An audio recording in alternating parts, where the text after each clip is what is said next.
Hi everyone, and welcome to another edition of our Family Office podcast, aimed at those working in and interested in the family office space. Now, this afternoon, I'm joined by Diego Estrada.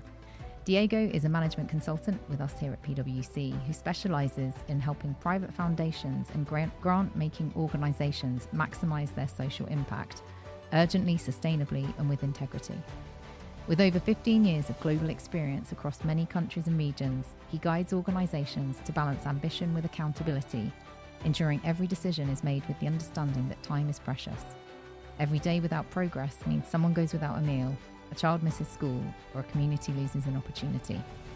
Diego, that's quite an introduction. Welcome, it's nice to see you. Thank you, Lisa. So maybe we can start by, I've given a brief introduction, but could you outline a little bit about what you actually do in this space? Sure. So I basically focus on a few things. I'm very actually conscious. How can I best, use my experience to support clients? Yeah. So my focus is mainly on operations. And what I mean in operations is, for example, I try to support foundations into understanding what are the risks. Yeah. And what are the strategies they need to put in place in order to make those philanthropic investments impactful. Right. Also, I help them into setting up a good governance that helps them safeguard their assets, but also their reputation, right? I think reputation is something precious that 100%. is very valuable. Yeah. And it's something that it's always in the minds of, founders. Right? Yes. They want their legacy to stay for years and years, right? So it's very valuable when, they can actually put things in place to safeguard their reputation. And of course, I think it's like with the different things I help them in their operations. One of the things is we achieve together with the clients is to increase, kind of like a trust-based model, so they can have better partners. Because they cannot do this job by themselves, by the way, right? Yeah. A foundation, you found a foundation and then okay, what's the next step? Where do you have the right capabilities in place or not? You always need to reach out, to the market, to the sector, who has already the experience, whether it's a person, whether it's an organization, right? Whether it is in Switzerland, whether it is globally, you cannot do this job by yourself, right? So building trust means that you need to build mechanisms where you are transparent, but you also allow those working with you to be transparent as well, to be accountable, right? Starting from, let's say, from you as a foundation, you need to be accountable on what you want to do, but also as accountability from the others, right? From your stakeholders as well to be accountable, right? So, and finally, work in an environment in which, the rewards and the risks are shared, right? Yeah. So working in that kind of environment in which, you as a foundation, you need to do, you not only want to do the right things, but also the things right. Yeah. That's a good way to put it. Yeah.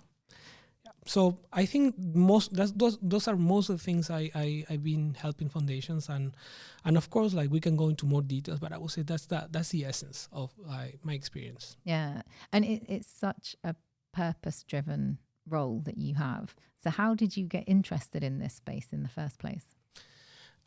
That's a very interesting question. I've been asking that question to myself many times. I think, one side of me was when I was growing up. By the way, I'm from Lima, Peru. Yeah. I grew up there. I studied there as well, university, before, going other places, right? But I would say I grew up in a family where both my parents were a little bit active. Yeah.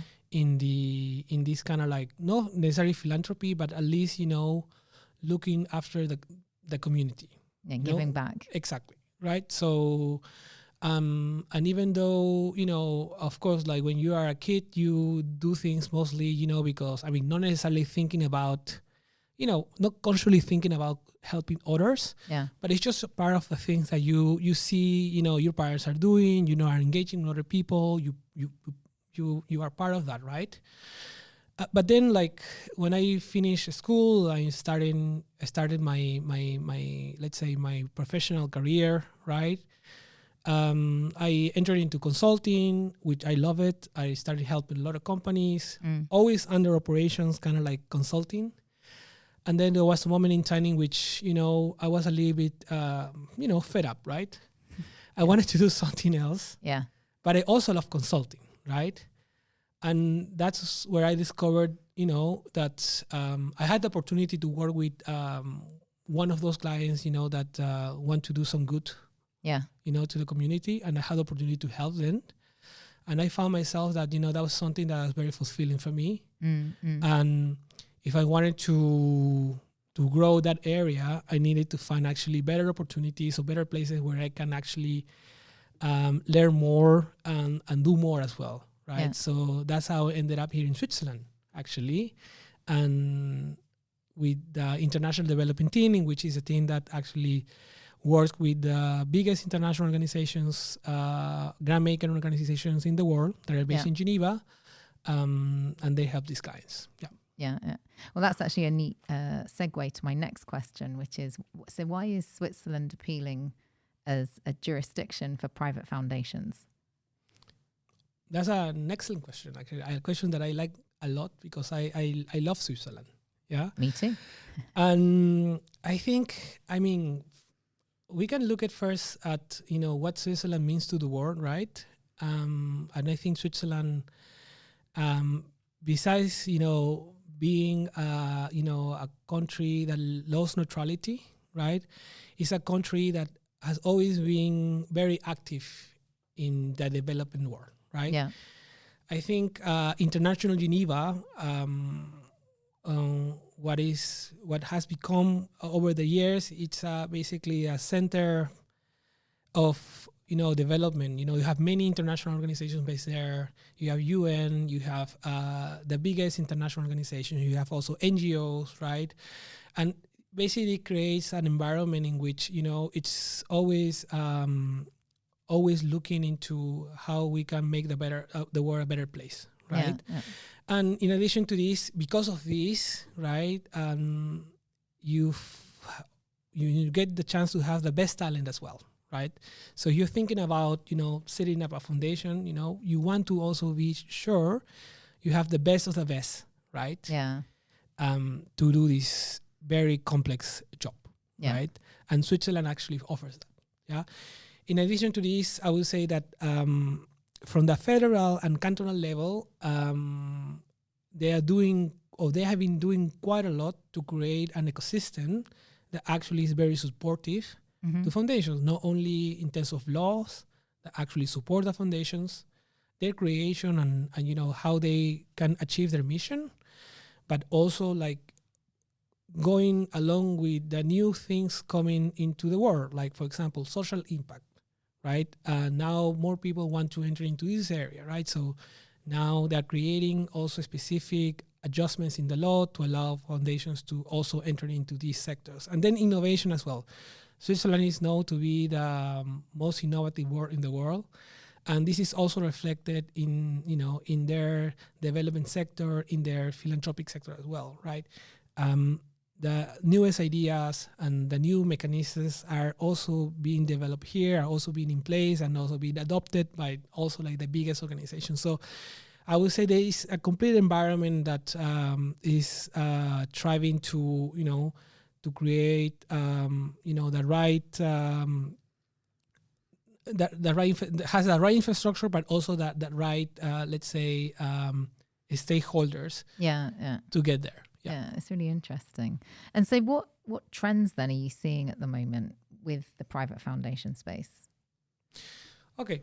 So, definitely one of the trends that we are seeing and also is a little bit encouraging for sure is that there are more and more interest in from private individuals or private sector to enter into philanthropy.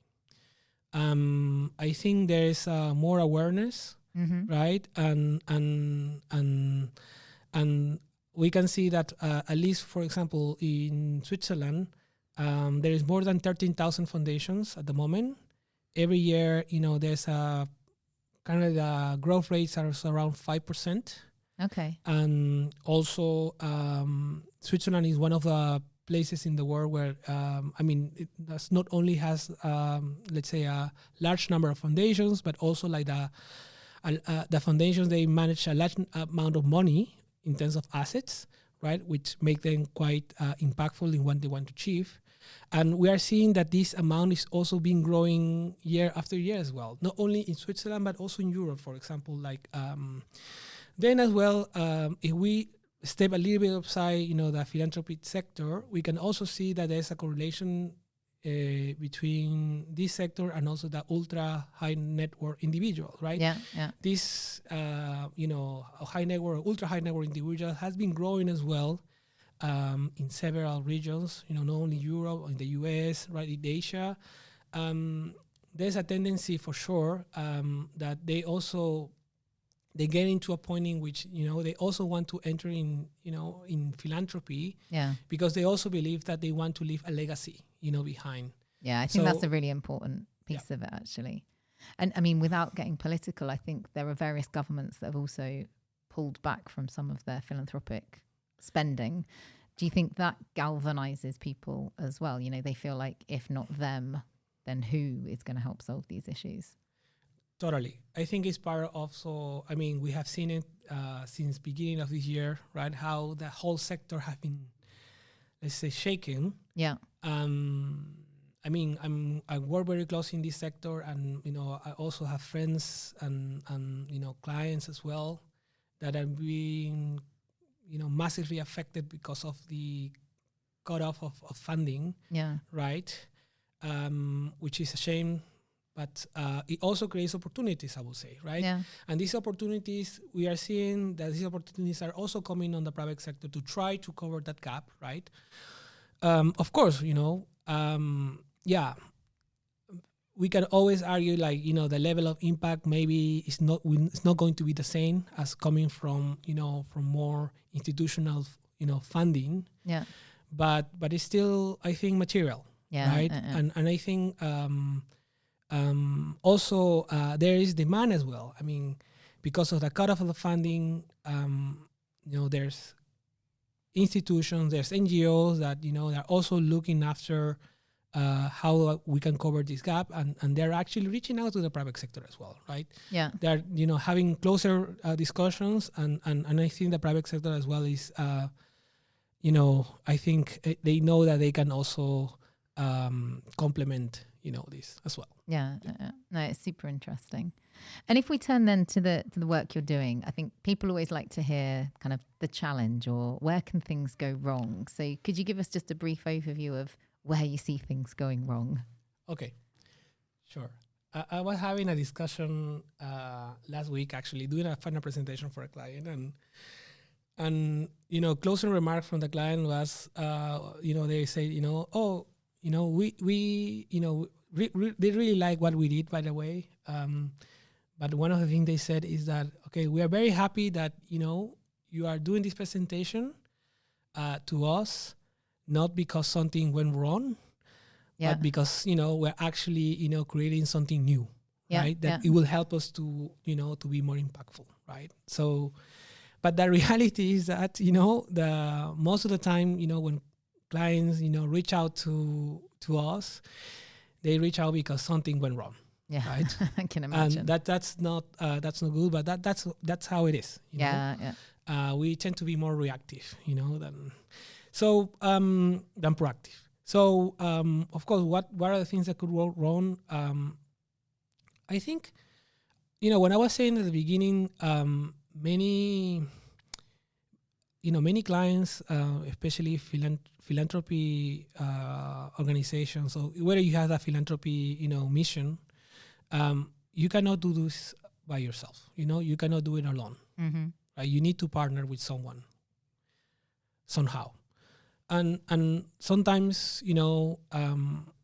there is, of course, good intention that, of course, you want to start trusting the other partner, right? Yeah. But of course, to trust the other, you also need to be in a position of, knowing quite well that partner, right?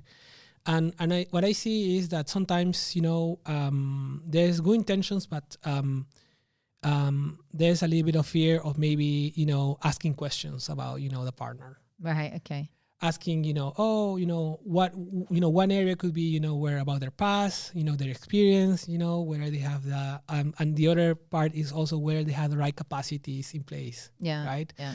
And most of the times, when things go wrong, it's because either you as a foundation or your partner, they didn't have the right, let's say, setup in place. Okay. Yeah. If you want to do, like, if we're talking about fraud, if we're talking about, very, not so nice things, corruption, if we want to talk about, theft, right? Those things can be mitigated if you start by knowing, whether you or your partner have the right setup, to, perform an oversight role. Yeah. Right. To have, not all controls, but, the most critical controls in order to give you this level of assurance or level of, comfort that, things, you at least are monitoring, right? Also, like, there is this, sometimes in the, many people say, oh, but, it's, asking many questions at the end creates more bureaucracy or make things slower, or at the end, those who get in the funding ended up, doing more reporting than actually, implementing the programs, which is true, right? But I think it's about finding that right balance. 100%. Finding that balance in which you don't want to be too much into it, but you also don't want to be too away from it, right? Yeah. If you want things to happen, you also need to push, right? And also, most organizations as well are in this learning curve. They're learning as well. So better for you to be learning with them, supporting them, giving them the right tools, giving them the right guidance, right? So they can actually become better and they can achieve better results. So sometimes being too away is not helpful at all. But also being too close, it creates too much, maybe too much. So you need to be Goldilocks. Yeah, completely. Just right. So and then maybe one of the final things I would say, it's about measuring, right? There's a lot of discussion about whether measure how to measure impact programs or social investments, right? There's a lot of everybody's talking about impact, right? Everybody talks about impact assessments, right? Impact assessments are one way to assess or measure the impact of your program, right? But sometimes it can be very complicated. So sometimes it's just when we talk about measurement, we talk about perhaps just understanding what is coming out of the investment. Yeah. Right. In very simple terms, what is the outputs that are coming out of it, right? Yeah. And then understanding whether those outputs at the end, they will lead into something more impactful, right?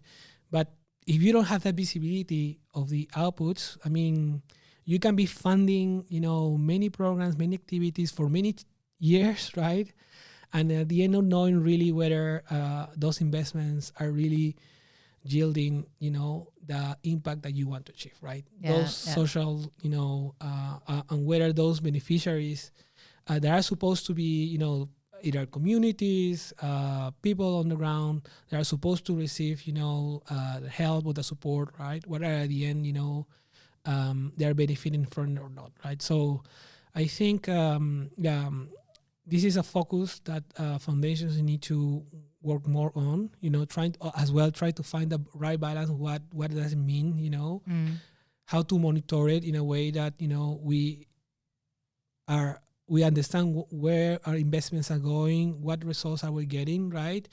And then over time to see, maybe you can also, perform an impact evaluation to truly understand whether, over the, 5 or 10 years on investing in that program, whether at the end it was worth it. It's and it worth did it. what you wanted Yeah, to exactly. achieve. Yeah. Right. Yeah. So, yeah, I think that's an area as well that many of the clients are challenging, because it's not easy for sure. Yeah. Yeah. No, it's such an important area, and I think one that resonates with many of our clients.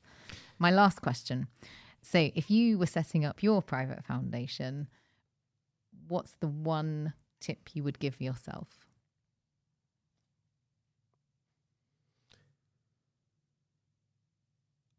That's an excellent question. I mean, it sounds from what you've said, like working out actually at kind of a strategic level, what is it you want to achieve? Yeah, exactly. Yeah. And thinking about it with presumably your family, if it's about your legacy, I guess. Okay. I will definitely, for example, one of the areas I will focus is education, because it's something that I feel very, close to it. Yeah. Both of my parents actually, my mom is a professor, like high school professor. She was a high school professor. My dad, he studied sociology at university, but his first job where I met my mom was actually in a high school. Okay. By the way. That was his first job. Okay, so definitely education is an area. And the way I will do it is, I truly I a believer of in terms of partnerships. Yeah. I am a believer in terms of collaboration. I think this is something that needs to be explored more. And I will not do this on my own, for example, right? If I have the means, to do something good for the world, I will first look up for, those organizations that are already in place, yeah, that are, best in practice, doing what they know, yeah, right? And I will start working with them, right? Yeah. I will start, trying to understand, how they do it, and see how, with my experience, I can help them actually achieve even more, right? Yeah, with yeah. my experience, and also with the funding that I may have, right? Yeah. Also how they can achieve more, right? I think it's no reinventing, the wheel. It's I think something that is quite important, because one of the things we tend to maybe I feel like is not discussed so much is the time pressure, In what sense? In the sense of, every day that passes, for example, like a school, a kid that is not enrolled in school may end up, Okay, yeah, I understand what you mean. somewhere, not fulfilling, his or her dreams, right? So I think it's important that we also, include that time pressure in this sector, right? Every day that passes that we are not achieving, making the impact, is, it's more people actually maybe not having a meal in the evening, kids not enrolling in school, right? People not having the right treatment for a specific disease, right? So finding the way to do this, quite fast, quickly, and impactful, I think it's something that I will be quite delightful to, to be focused on. Yeah. So collaborate to do good and don't delay. Yeah, exactly. Very good. Well, thank you so much, Diego. It's really interesting to hear about this, and I look forward to speaking to you soon. Thank you so much, Lisa, for the interview. It was amazing. Thank you, Diego. And thanks everyone for listening. We'll see you next time. Bye.